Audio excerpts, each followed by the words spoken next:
Batu-batu yang mereka pegangi itu dan tebing-tebing yang mereka lewati ternyata adalah nisan-nisan kuburan. Selamat datang di segmen terbaru Fat Indonesia yang bernama Jejurikan.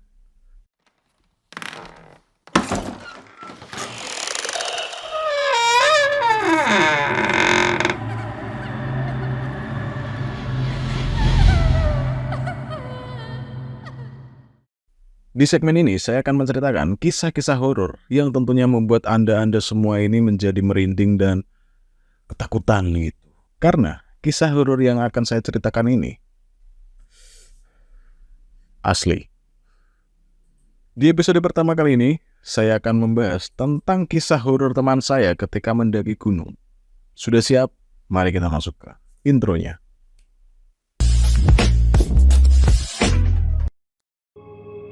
Ini adalah kisah yang diceritakan oleh teman saya yang bernama Holik tentang kisah horornya saat dia mendaki Gunung Sumbing.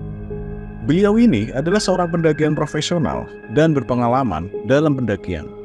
Namun, kisah yang akan saya ceritakan ini benar-benar membuat profesionalitasnya dan pengalamannya dalam mendaki gunung seolah menjadi sia-sia. Kisah ini dimulai ketika Holik berencana untuk mendaki gunung di hari Sabtu tahun 2020. Awalnya, Holik ini mengajak temannya yang bernama Akbar untuk bersama-sama mendaki Gunung Slamet. Namun pada saat hari Sabtu itu telah tiba, Akbar ini mengajak salah satu temannya yang bernama Denny. Denny ini belum pernah mendaki gunung sama sekali. Dan ketika Holik tahu kalau Denny ini belum pernah mendaki gunung sama sekali, akhirnya mereka memutuskan untuk mengganti tujuan mereka dari yang awalnya Gunung Slamet ke Gunung Sumbing. Karena secara medan dan ketinggian, Gunung Sumbing ini bisa dibilang cukup bersahabat bagi para pendaki-pendaki pemula. Akhirnya mereka bertiga berangkatlah ke Gunung Sumbing. Sebelum mereka pergi, mereka membeli bekal dan serta peralatan di salah satu toko yang dekat dengan kaki Gunung Sumbing. Keanehan pertama pun terjadi ketika mereka sedang santai-santai, sebat-sebat, nongkrong-nongkrong di depan toko. Di seberang jalan, mereka ini melihat kakek-kakek tua yang teriak-teriak gak jelas gitu dan menunjuk-nunjuk ke mereka bertiga. Tentunya mereka itu bingung dong melihat perilaku kakek tersebut. Namun mereka menganggap kalau kakek itu mungkin ODGJ. Anehnya, kakek itu tiba-tiba menghilang ketika ada mobil yang lewat di depan kakek tersebut. Dan kejadian tersebut itu dilihat langsung oleh Denny serta Holik. Namun akhirnya mereka tidak menghiraukan hal itu dan mereka tetap lanjut untuk segera mendaki Gunung Sumbing. Mereka akhirnya tiba di desa terakhir sebelum pendakian. Sebelum mendaki, mereka ini berkumpul dulu di base camp untuk menyelesaikan registrasi dan serta melakukan briefing sebelum memulai pendakian. Pukul 7 malam, akhirnya mereka berangkat menuju pendakian untuk menghemat waktu dan tenaga dan serta untuk membantu perekonomian warga di sana juga. Mereka memutuskan untuk naik ojek dari base camp ke pos 1. Sebenarnya dari pos 1 ini ada dua jalur. Yang pertama adalah jalur lama dan yang kedua adalah jalur baru. Holik ini sebelumnya memang pernah mendaki di Gunung Sumbing, dan karena Holik dulu itu mendakinya lewat jalur lama, akhirnya mereka ini memutuskan untuk melanjutkan pendakian lewat jalur lama, jalur yang pernah dilewati Holik sebelumnya. Karena Denny ini baru pertama kali mendaki, di perjalanan dia ini berada di tengah-tengah antara Akbar dan Holik. Akbar berada di depan, sementara Holik berada di belakang, dan Denny ini berada di tengah. Menurut Holik, malam itu terasa sangat sunyi dan terasa sangat aneh. Di perjalanan, Denny mengeluh karena barang bawaannya ini dinilai terlalu berat. Holik dan Akbar yang memahami hal tersebut, mereka pun berhenti dan memindahkan beberapa barang di carrier Denny untuk dipindahkan ke carrier Holik dan Akbar. Setelah dinilai cukup ringan, akhirnya mereka melanjutkan perjalanan. Namun di tengah perjalanan, Denny ini mengeluh karena carrier yang dibawa Denny ini bukannya semakin ringan, malah justru semakin berat. Dan karena Denny ini terus mengeluh, Holik pun berniat ingin memarahi Denny. Namun, saat Holik mengarahkan senter ke punggung Denny, Holik tertegun dan nge-freeze ketika melihat pocong duduk di atas carrier Denny. Holik hanya bisa diam dan terus berjalan di belakang pocong yang sedang digendong Denny. Akhirnya setelah Holik ini baca-baca doa, perlahan-lahan pocong itu mulai memudar dan hilang. Setelah sampai di pos 3, di daerah yang bernama Seduplak Roto, mereka bertemu dengan para pendaki lain. Mereka pun ikut nimbrung bersama rombongan pendaki tersebut. Dan katanya rombongan tersebut berasal dari Bandung. Setelah mereka berbincang-bincang, ngobrol-ngobrol santai, ngopi-ngopi sebat-sebat, akhirnya Holik dan kawan-kawan ini memutuskan untuk melanjutkan perjalanan. Di tengah perjalanan, jalur yang mereka lewati ini terhalang oleh pohon besar yang tumbang, sehingga tentunya menutupi jalur yang mereka lewati. Dan karena pohon yang tumbang ini benar-benar sangat besar, maka cukup mustahil bagi Holik dan kawan-kawan untuk menerobosnya. Kebetulan jalur yang mereka lewati ini, di sampingnya ini ada tebing yang nggak curam-curam banget, masih bisa dilewati lah gitu. Karena untuk muter ke pos 1 dan merubah jalur mereka ke jalur baru itu sangatlah lama dan tentunya sangatlah jauh. Akhirnya mereka ini memutuskan untuk turun ke tebing tersebut, memutari pohon yang sedang tumbang. Saat mereka turun ke tebing, tiba-tiba saja ada rombongan babi hutan dari atas turun ke tebing yang sedang mereka lewati. Holik, Akbar, dan Denny pun hanya bisa terpaku, hanya bisa diam, hanya bisa berbaring sembari berdoa agar tubuh mereka ini tidak diinjak-injak oleh para rombongan babi hutan tersebut. Setelah rombongan babi hutan itu lewat, mereka kembali melanjutkan perjalanannya untuk melewati tebing. Setelah dirasa cukup memutar, akhirnya mereka pun kembali naik menuju jalur pendakian. Nah, cerita ketika mereka menaiki tebing menuju ke jalur pendakian ini mungkin adalah hal yang paling seram dalam cerita ini. Ketika mereka naik, mereka ini berpegangan pada batu-batu yang menempel di tebing tersebut. Dan seremnya, dan mereka sadari juga, batu-batu yang mereka pegangi ini terasa sangat dingin dan aneh.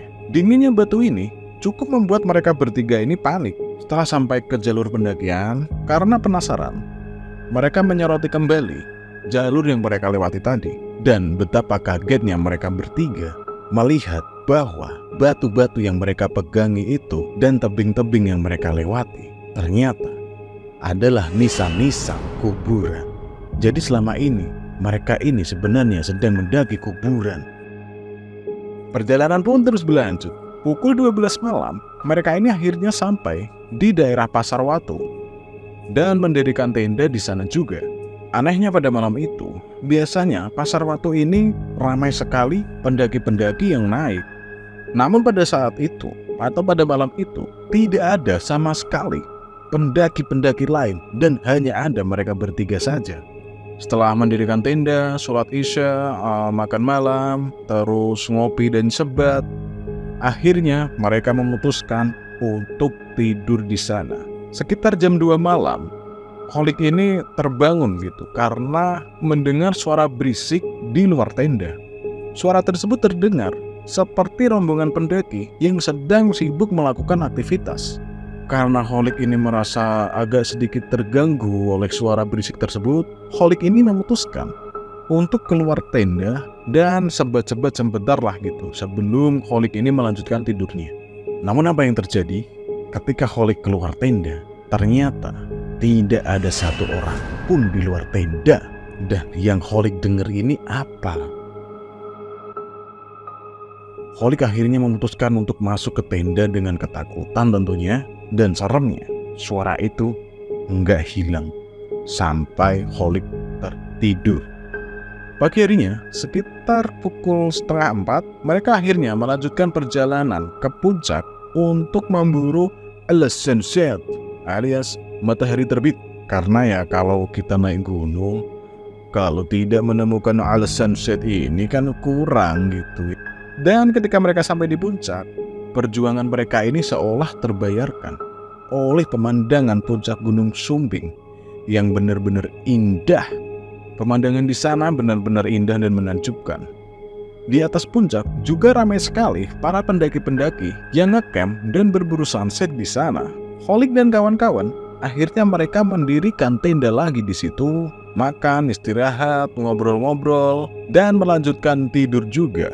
karena memang mereka ini kurang tidur dan kecapean. Sekitar jam 2 siang, mereka ini akhirnya memutuskan untuk turun. Namun di tengah perjalanan, kaki Denny ini tiba-tiba tergelincir dan mengalami cedera yang cukup serius. Dan karena cederanya ini cukup serius, terjadi pula perdebatan di antara Kholid, Akbar, dan juga Denny. Kholid sebenarnya menginginkan mereka ini untuk stay dulu lah semalam sambil menunggu kaki Denny ini agak sembuh dan serta sambil mencari bantuan. Namun Denny malah menolak hal tersebut karena besoknya Denny ini harus berangkat bekerja. Dan karena hal itu pula, setelah mereka berdebat lama, akhirnya mereka ini memutuskan untuk terus melanjutkan perjalanannya menuju pulang dengan pelan-pelan tentunya. Karena mereka tahu jalur yang mereka lewati saat naik ini terhalang oleh tumbangnya pohon yang besar, mereka ini akhirnya memutuskan untuk pulang lewat jalur yang lain, yaitu jalur baru. Perjalanan mereka pun dilalui dengan pelan-pelan, mengingat salah satu temannya yang namanya Denny ini mengalami cedera di kakinya. Pukul 7 malam, mereka ini akhirnya sampai di pos 2 di daerah Gantaan. Mereka memutuskan untuk istirahat terlebih dahulu, makan malam dulu, dan mengisi air di daerah pos 2 tersebut. Kaki si Denny pun semakin parah, hingga terjadi pembekakan di kaki Denny. Kholid dan Akbar pun tentunya bingung. Peralatan P3K yang dia bawa belum mampu mengcover cedera yang dialami Denny. Kholid dan Akbar ini memutuskan untuk mencari tumbuhan-tumbuhan herbal atau daun-daun herbal agar kaki Denny ini tidak terlalu membengkak parah. Ketika mereka menemukan daun herbal, mereka ini akhirnya menggosokkan tumbukan daun tersebut ke kaki Denny yang sedang bengkak. Sambil menggosokkan daun ramuan ke kaki Denny, mereka mendengar suara pendaki dari arah bawah. Kholid dan kawan-kawan pun agak sedikit lega karena mereka pikir mereka bisa meminta bantuan dari pendaki yang akan lewat. Namun setelah beberapa lama mereka menunggu pendaki itu lewat, ternyata tidak ada siapa-siapa. Dan ngerinya juga, kan mereka ini tahu bahwa tidak ada orang yang lewat. Namun, suara tersebut tetap ada. Dan suara tersebut lewat di depan mereka, tanpa ada satu orang pun yang lewat. Jadi yang lewat itu cuma suara aja. Wujud fisiknya itu tidak ada. Yang mereka tunggu itu sebenarnya hanya suara aja. Dan pertanyaan saya itu cuma satu. Itu apa? Kholid dan kawan-kawan ini hanya bisa diem dan juga baca-baca doa yang mereka bisa. Selang beberapa waktu, ada rombongan yang datang dari atas yang tiba-tiba saja datang tanpa ada suara berisik seperti yang tadi. Ya mungkin karena mereka ini masih trauma dengan kejadian tadi, sehingga suara pendaki yang lewat ini jadi nggak kedengeran. Ternyata rombongan yang baru saja datang itu adalah rombongan yang berasal dari Bandung yang mereka temui saat mereka ini melakukan pendakian. Namun Kholid menilai mereka ini agak aneh gitu. Secara fisik memang terlihat seperti manusia, benar-benar manusia. Cuman feeling Kholid ini merasa ada yang aneh dari rombongan tersebut. Namun Kholid tidak menghiraukannya. Mungkin hanya perasaannya saja, karena kan Kholid baru saja mengalami kejadian horor gitu. Akhirnya Kholid dan kawan-kawan ini mereka meminta bantuan lah ke rombongan Bandung tadi. Kholid bercerita kalau si Denny ini kakinya tergelincir dan mengalami cedera, dan kaki Denny ini semakin parah dan membengkak. Setelah berbincang, akhirnya salah satu dari rombongan ini memijat kaki si Denny ini. Dan ajaibnya, selang beberapa waktu, pembekakan di kaki Denny ini perlahan-lahan mulai berkurang. Iya, tentunya nggak terlalu signifikan juga, tapi paling tidak ada progres untuk pembengkakan di kaki ini mengalami penyusutan. Kholid dan Akbar pun tentunya berterima kasih kepada orang ini, orang yang telah menolong ini.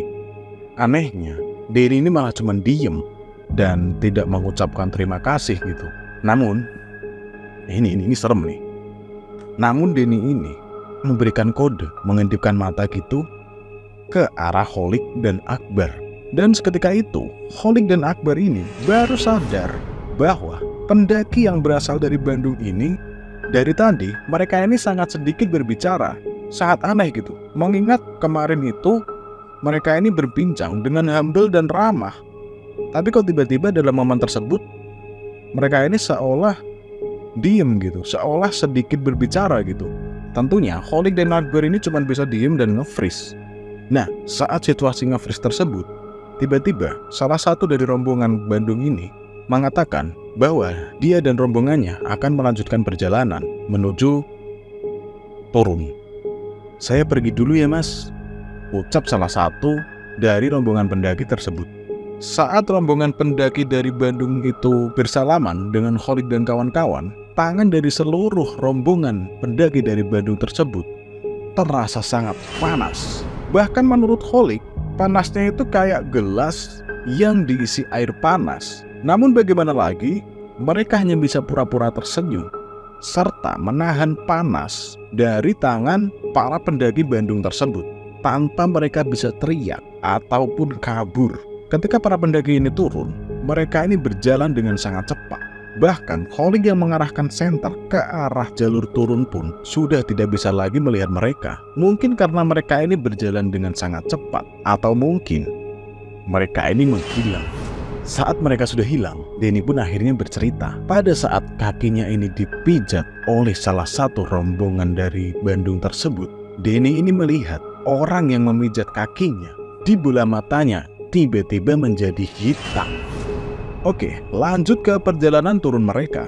Ketika mereka terus turun, mereka menemui sebuah persimpangan. Di sisi kiri persimpangan tersebut, mereka menemukan sebuah plang yang bertuliskan jalur turun. Mereka pun tentunya dong memilih jalur kiri yang ada plangnya tadi.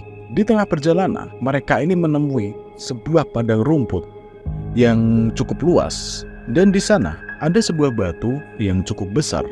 Ketika mereka melewati padang rumput tersebut, mereka ini mendengar suara gamelan yang cukup nyaring. Mereka tentunya panik dong. Mereka lalu terus berjalan dan akhirnya padang rumput tersebut terlewati. Namun sayangnya, jalur yang mereka lewati ini tiba-tiba saja menghilang. Karena mereka panik, mereka akhirnya memutuskan untuk berbalik lagi menuju padang rumput yang luas tadi untuk mencari jalur mereka. Namun sayangnya, mereka ini tidak menemukan apa-apa. Akhirnya, mereka memutuskan untuk tetap berjalan turun ke arah yang mereka tuju tadi. Setelah lama berjalan, mereka menemui lagi padang rumput dan batu besar yang mereka lewati tadi. Namun mereka masih berpositif thinking gitu. Mungkin mereka tadi itu berjalan memutar. Dicoba lagi untuk kedua kalinya, dan akhirnya mereka berjalan turun lagi. Dan lagi-lagi mereka menemukan lagi padang rumput dan batu besar yang mereka lewati tadi. Dan saat itu mereka memutuskan untuk duduk sebentar lah, menenangkan diri sebentar dan menenangkan pikiran mereka. Mereka akhirnya mencoba berjalan turun sekali lagi, dan lagi-lagi mereka menemukan padang rumput dan batu tadi.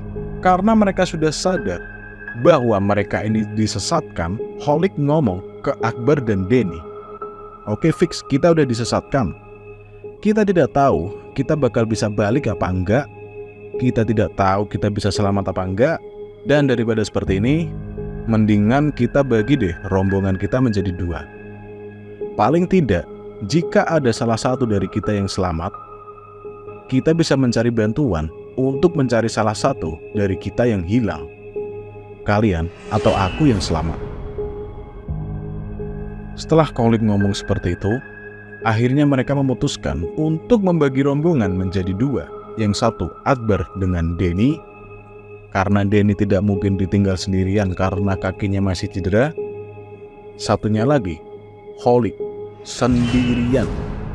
Mereka berjalan berlawanan arah. Akbar dan Denny memutuskan untuk tetap turun, sedangkan Kholid memutuskan untuk naik dan mencari jalur persimpangan yang mereka lewati tadi. Sebelum mereka berpisah, mereka sholat hajat terlebih dahulu dan melakukan doa bersama semacam wiridan gitu untuk meminta pertolongan kepada Tuhan Yang Maha Esa. Dan dimulailah perpisahan mereka. Kholid yang memutuskan untuk naik dan mencari jalur persimpangan yang dia lewati tadi, akhirnya ketemu juga persimpangan yang dia lewati tadi. Anehnya, kan kita tahu dari awal kalau plang yang ada tulisan jalur turun itu kan ada di sebelah kiri. Namun ketika Holik sampai di persimpangan tersebut, pelang tersebut pindah ke sebelah kanan. Terus siapa yang mindahin? Akhirnya Holik mengikuti jalur tersebut, jalur kanan tersebut, dan tidak terjadi apa-apa. Sampai akhirnya Holik tiba di pos 1. Dan betapa leganya Holik ketika dia sudah berada di pos 1. Karena jarak dari pos 1 ke base camp ini bisa dibilang cukup dekat lah gitu. Karena sudah di bawah dan sudah ada sinyal juga, akhirnya Holik ini menelpon pengurus pendakian untuk menjemputnya. Sambil menunggu jemputan, Holik ini mengalami kejadian horor di pos 1. Seperti ada yang melempar batu ke arahnya, suara-suara gamelan, dan yang paling serem adalah ketika Holik mendengar suara seperti suara nenek-nenek yang mengatakan, "Le, wangsul rene le." Akhirnya jemputan pun datang. Setelah melewati ketegangan dan kehororan-kehororan di pos 1 ini, akhirnya jemputan pun datang. Dan betapa leganya Holik setelah akhirnya dia bisa keluar dari kehororan-kehororan yang bahkan membuat Holik ini disesatkan di gunung tersebut. Dan lebih lega lagi ketika temannya Akbar dan Denny ini ternyata sudah ada di base camp juga walaupun dengan keadaan lemas. Akbar dan Denny mengatakan kalau mereka baru saja sampai di base camp. Setelah mereka sampai di base camp dengan selamat, akhirnya mereka ini memutuskan untuk menginap dulu. Dan si Denny ini pada akhirnya juga tidak bekerja. Mereka akhirnya baru pulang saat Senin pagi. Nah, yang misteri dari cerita ini adalah saat pengurus pendakian ini ditanya, apakah ada rombongan yang berasal dari Bandung yang sedang mendaki?